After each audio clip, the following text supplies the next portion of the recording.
नमस्कार। देखिए, हम लोग बात कर रहे हैं एक बहुत ही इम्पोर्टेंट चैप्टर है और ऐसे कम्पिटिटिव में उसको हम लोग समांतर श्रेणी या फिर एरिथमेटिक प्रोग्रेशन बोलते हैं, एपी बोलते हैं।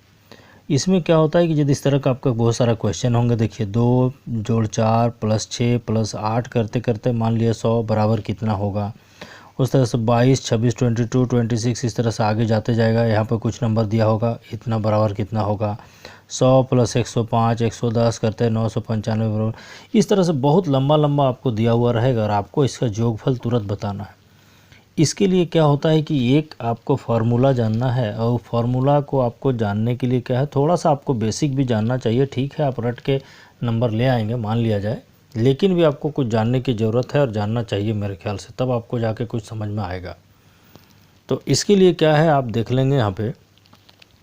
इसके लिए देखिए, जो जैसे यहाँ पे क्या है, हर एक चीज़ में आप देखेंगे कि लगातार 2 टर्म, जैसे इसको और इसको यदि माइनस करेंगे तो दोनों के बीच में 5 का डिफरेंस मिलेगा। उसी तरह से यहाँ पर यदि देखेंगे तो इन दोनों के बीच का जो डिफरेंस होगा वो सेम होगा। इसमें देखिए 2 है, तो इसी तरह से जो है ये दोनों, मतलब एक टर्म फिर दूसरा टर्म फिर तीसरा टर्म फिर चौथा टर्म, तो ये दोनों का जो माइनस होगा, फिर ये दोनों का जो माइनस होगा, ये दोनों का जो माइनस होगा, ये सब इक्वल होंगे, वो बराबर होंगे। और इसको हम लोग कॉमन डिफरेंस बोलते हैं, या इसको हम लोग डी से नोट करते हैं, डी कॉमन डिफरेंस।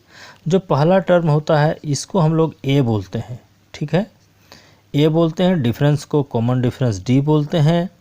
और जैसा जो लास्ट, यहाँ पर जो लास्ट है ना ये, इस लास्ट टर्म को हम लोग एल बोलते हैं, लास्ट टर्म को एल बोलते हैं। और यहाँ से यहाँ कितनी संख्याएं हैं, मान लिया यहाँ 10, मान लिया 2 से लेके यहाँ 100 तक के बीच में 50 संख्या है।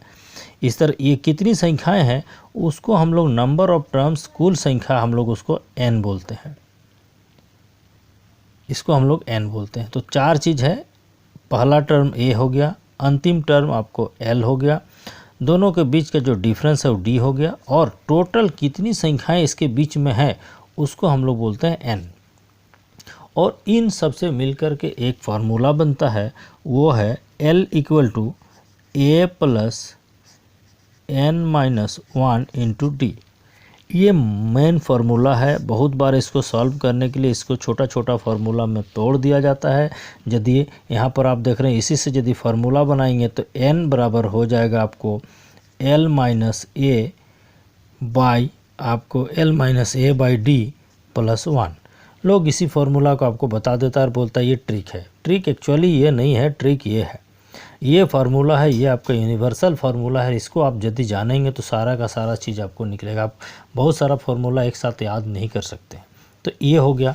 तो यदि इसमें हम देखें तो हम लोग एक क्वेश्चन इसमें बनाने का कोशिश करेंगे और देखते हैं कि ये चीज़ हमारा क्या आता है और कैसे करेंगे। तो मान लिया यदि हम लोग यहाँ पे बात करें, यदि क्वेश्चन नंबर 3 की बात करते हैं हम लोग, तो देखिए शुरू है आपका 100 प्लस 105 प्लस ऐसे करते करते ये जा रहा है आपको 995 तक।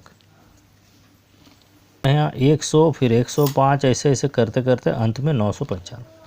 यहाँ पर पहला टर्म आपको कितना है, 100 है, यानी ए बराबर हो गया आपको 100। अब कॉमन डिफरेंस देखिए, इसके और इसके बीच में 2 ही से आपको पता चल जाएगा। 105 माइनस 100 यानी कॉमन डिफरेंस बराबर आपका हो गया 5। अब लास्ट टर्म जो L है, देख रहे हैं ना, L कितना है 995। अब आपको ये बताना है यहाँ पे, यहाँ से यहाँ इस सम हो जाएगा हमारा। सम का भी फार्मूला हमने यहाँ पे नहीं बताया, वो फार्मूला भी आपको होगा। यहाँ यदि सम का फार्मूला हमने नहीं बताया तो सम का फार्मूला जो है वो भी हम लोग बात करेंगे। पहले इसमें जो है ये जोगफल वो तो रहेगा ही, लेकिन इसमें हम लोग एक चीज़ निकाल लेते हैं, कितने टर्म्स हैं उसको हम लोग देखते हैं। तो इसके लिए क्या करेंगे, यदि n की बात करें तो यहाँ पर क्या होगा, मान लिया टोटल नंबर ऑफ इसमें मतलब जो आइटम्स है, यानी कुल इसके बीच में कितनी संख्याएं हैं वो मान लिया यदि n है, तब क्या होगा a plus l equal to हो गया a plus n minus 1 into d. इस फार्मूला में यदि आप इसको रखेंगे तो ये आपका होगा 995 बराबर a हो गया आपका 100, n आपको नहीं पता, n माइनस 1 इंटू डी 5। ये यदि करेंगे तो ये इधर आके माइनस हो जाएगा तो बच जाएगा 95 बराबर होगा n-1 गुना 5। इसको यदि आप करेंगे यहाँ पे तो आपको n-1 बराबर हो गया 895 बटा 5। ये 895 बटा 5 हुआ। इसको यदि आप काटेंगे तो ये आएगा 179, यानी n बराबर होगा 179 प्लस 1 बराबर 180। मतलब यहाँ से लेके यहाँ तक में 180 संख्याएँ हैं, 180 संख्याएँ हैं। और रही बात सम का, तो s से इसको हम लोग डिनोट करते हैं, उस जो सम होता है उनका जो टोटल जोगफल होता है उसको s से हम डिनोट करते हैं। s = n/2 करके हम लोग जो फार्मूला हो अगला क्वेश्चन बताएंगे। हम लोग मेन इस चीज़ को जान रहे हैं, चूँकि हमारा जो भी कम्पिटिटिव एग्ज़ाम में आता है कितनी संख्याएं उस पर बात करते हैं। तो चलिए हम लोग इसके बाद और दूसरा वीडियो में बात करेंगे, इसको आप जान लीजिए। Thank you so much.